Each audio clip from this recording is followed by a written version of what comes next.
Morning, welcome back to the channel Abhishek da Bong. বাজে এখন সকাল 8:30। অভির আগে স্কুলে দিয়ে আমি জাস্ট ফিরেছি এখন সকাল থেকে।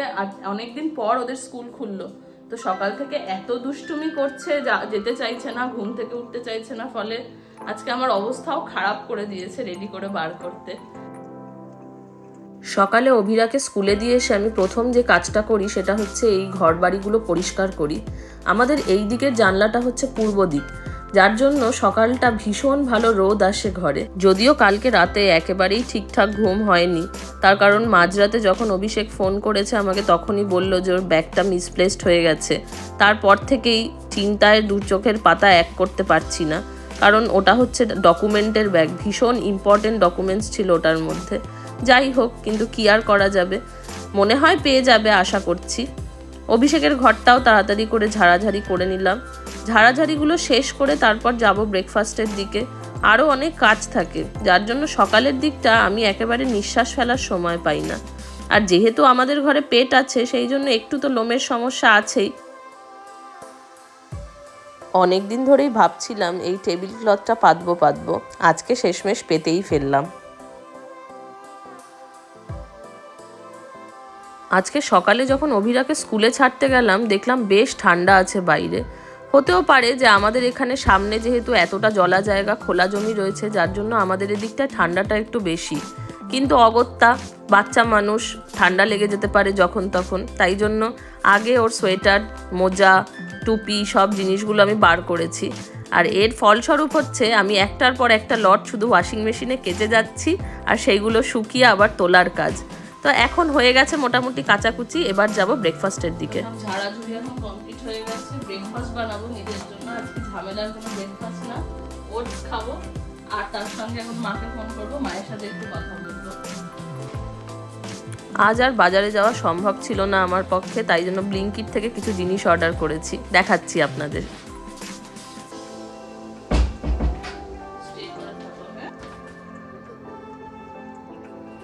এখানে আছে দুধ, পাউরুটি, আলু, ডালিয়া, টমেটো, আদা, বানানা আর এক প্যাকেট সসেজ।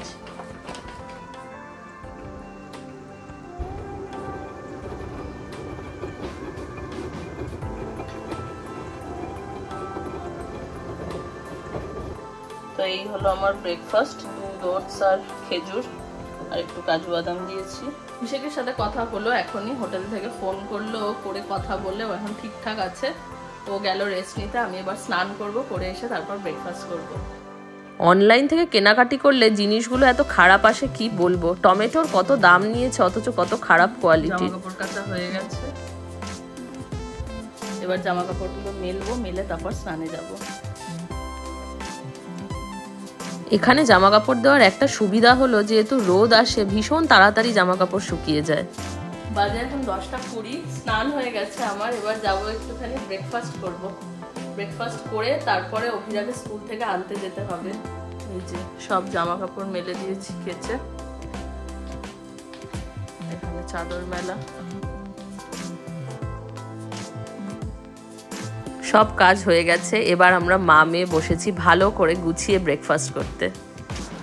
তো বাজে এখন দুপুর 1:45। লাস্ট 1 ঘন্টা আমার জন্য যুদ্ধ গেল। এবার যুদ্ধের কারণটা বলি, সেটা হচ্ছে অভিরাকে স্কুল থেকে আনতে গেছিলাম। এতদিন অভিরাকে স্কুল থেকে ওর বাবা আনতো, ফলে ওর বাবার কাছেই ছিল স্কুলের এসকর্ট কার্ডটা, যেটা ছাড়া ওরা কোনোভাবেই বাচ্চাদেরকে রিলিজ করে না। এবার সেই এসকর্ট কার্ডটা অভিষেক 3 মাসের জন্য নিয়ে জাহাজে চলে গেছে। এবার প্রবলেমটা হচ্ছে যে আজকে রিলিজ করার জন্য ওরা টেম্পোরারি একটা বানিয়ে দিয়েছিল, সেটা দিয়ে আমি আজকে রিলিজ করিয়েছি। কিন্তু কালকে সকালে আমাকে আর্লি মর্নিং কিছু ডকুমেন্টস ওরা জমা দিতে বলেছে। সেই ডকুমেন্টসগুলো জমা দিলে তবেই কালকে থেকে ওরা মেয়েকে স্কুল থেকে ছাড়বে, আদারওয়াইজ ছাড়বে না। তো ইন দ্য মিন টাইম আমাকে আবার অভিষেককে ফোন করতে হয়। ওখানে রাত, এখন অভিষেক ঘুমাচ্ছে মাঝরাত, তো ওখান থেকে অভিষেককে তারপর স্কুলে একটা মেল করতে হয়, কথা বলতে হয় ওভার দ্য ফোন করে। তারপরে আমরা অনেক যুদ্ধ ঝামেলার পরে অ্যাট লাস্ট মেয়েকে স্কুল থেকে আমি বাড়ি ফেরত নিয়ে আসলাম, আর ওকে জানিয়ে দিলাম যে মেয়েকে আমি স্কুল থেকে নিয়ে এসেছি। তো এই সব কাণ্ড কারখানা করে এখন বাড়ি ফিরেছি। এখন মহাশয় আপাতত, উনি তো জানেনই না ওনাকে নিয়ে এত কিছু হচ্ছে। বলছি, তুমি কি জানো তোমাকে নিয়ে আজকে এত কাণ্ড হয়েছে? তোমার স্কুল থেকে ছাড়তে চাইছিল না, জানো না? তুমি কি জানো? আচ্ছা, বাবাকে জানো ফোন করতে হয়েছে জাহাজ থেকে। এখন আপাতত অভিরাগে খাওয়াবো, অ্যালেক্সাকে খাওয়াবো, খাইয়ে দাইয়ে সব র্যাপ আপ করে তারপর তোমাদের সাথে কথা বলবো। আলুর খাওয়া দাওয়া, বাটি মেজে সাফ করে দিয়েছে। খেয়েছো? লেজ নাড়ছে টুট টুট টুট টুট করে। ফিনিশ। এই দেখো আলুর বাটি, কি সুন্দর ফিনিশ বাবা। তোমার খাওয়া হয়ে গেছে? কেমন খেলে? সিস্টার কাউকে বকেছে? জিনিয়া কাঁদছিল কেন?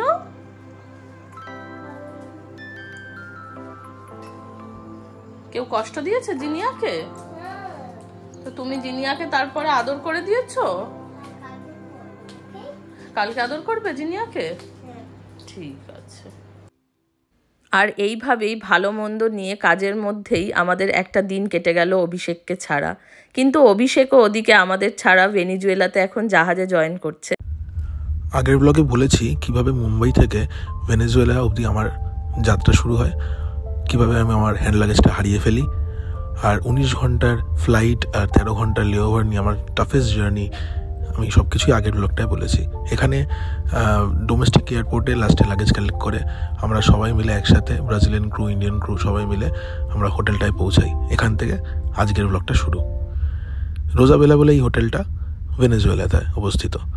তো সেখানে আমরা পৌঁছে আমাদের চেক ইন করি, আর সমস্ত কিছু হওয়ার পর আরও কিছু মেডিকেল ফর্মালিটিস ছিল, সেটা পার্টিকুলারলি এই জয়েনিংয়ের জন্য করতে হবে। সেটা করে আমি আমার কেবিনে এন্টার করি।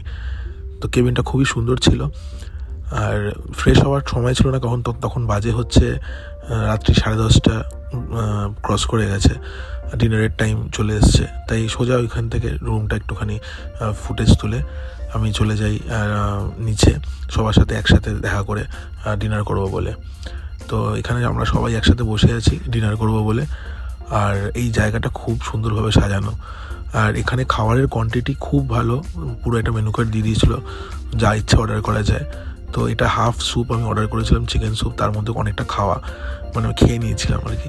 তো রাত্রিবেলা ডিনারটা খুব ভালোই ছিল। পরের দিন সকালবেলা উঠে ব্রেকফাস্ট করতে যাব ঠিক করেছি, তখন একটু চারিপাশটা ঘুরে ঘুরে দেখছিলাম। রাত্রে আর বেশি কিছু ভিডিও তুলতে পারিনি, কারণ প্রচণ্ড রকম টায়ার্ড ছিলাম। আর এই সকালবেলা এসেছি ব্রেকফাস্ট করতে, তখন সেরকম কেউ আসেনি ব্রেকফাস্ট করতে। আর খুব ভালোভাবে এই জুস, ফ্রুটস, চা, কফি সব কিছু খুব সুন্দরভাবে সাজানো ছিল।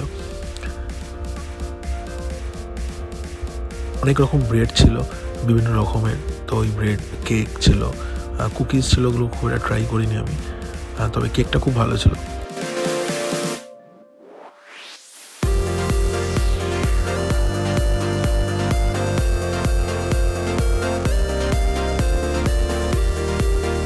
একটু জুস খেলাম আমি, আর তার সাথে অল্প একটু ব্রেকফাস্টও নিয়েছিলাম।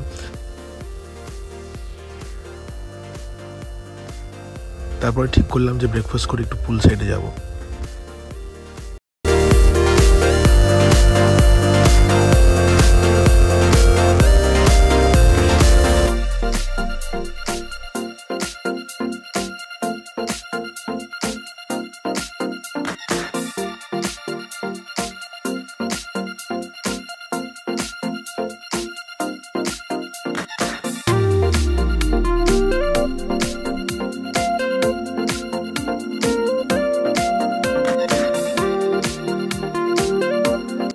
আমি পুল সাইডে এসেছি, বলছে যে এই পুলের জল গরম থাকে, তো স্নান করতে খুব ভালো লাগে, কিন্তু এখন সময় নেই, আর 1 ঘন্টা পর বেরোবো। রুমে গিয়ে ব্যাগেজ গুছিয়ে 8 ঘন্টার মধ্যে নিচে আসতে হবে, আমাদেরকে এখান থেকে বেরোতে হবে।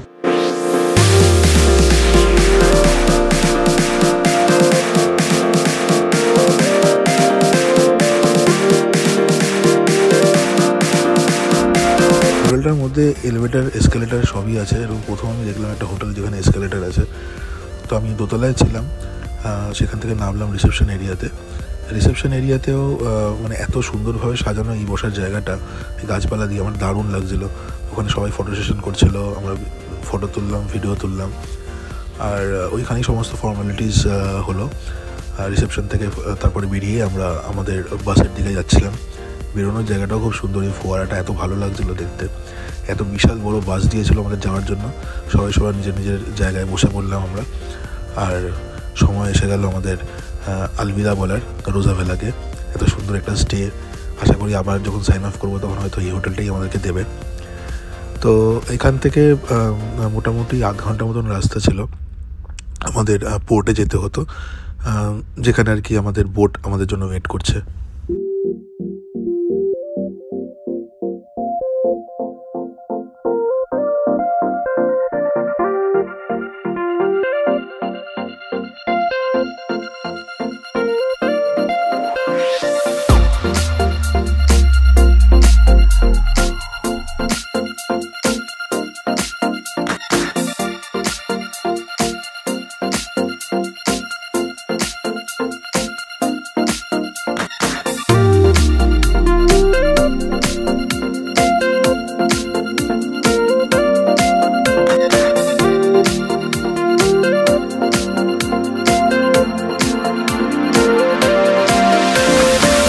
ভেবেছিলাম হয়তো গিয়েই সরাসরি বোটে উঠতে পারবো, বাট সেটাও হলো না। এখানে অনেক রকম সিকিউরিটি চেকের ব্যাপার স্যাপার আছে, তাই আমাদেরকে ওয়েট করতে বলা হলো। প্লাস ওই যে বোটটা করে যাব সেই বোটেও কিছু সমস্যা ছিল, তো ওটারও কাজ করছিল ওরা, তাই বাইরে দাঁড়িয়ে দাঁড়িয়ে অপূর্ব দৃশ্য উপভোগ করছিলাম। জাহাজে প্রত্যেকটা জিনিস যেটা যাবে, এই যে এমনকি স্পেয়ার পার্টস এসছে এগুলো জাহাজে যাবে, এগুলোরও পুরো খুলে প্যাকিং খুলে চেকিং করা হচ্ছিলো। আমাদের লাগেজেরও এরকমভাবেই পুরো প্যাকিং খুলে সমস্ত প্রত্যেকটা জিনিস একটা একটা করে বার করে চেকিং করা হয়েছে। এখানে সিকিউরিটি লেভেল সেইভাবে আর কি করা হয় আর কি। ফাইনালি লঞ্চটায় উঠলাম।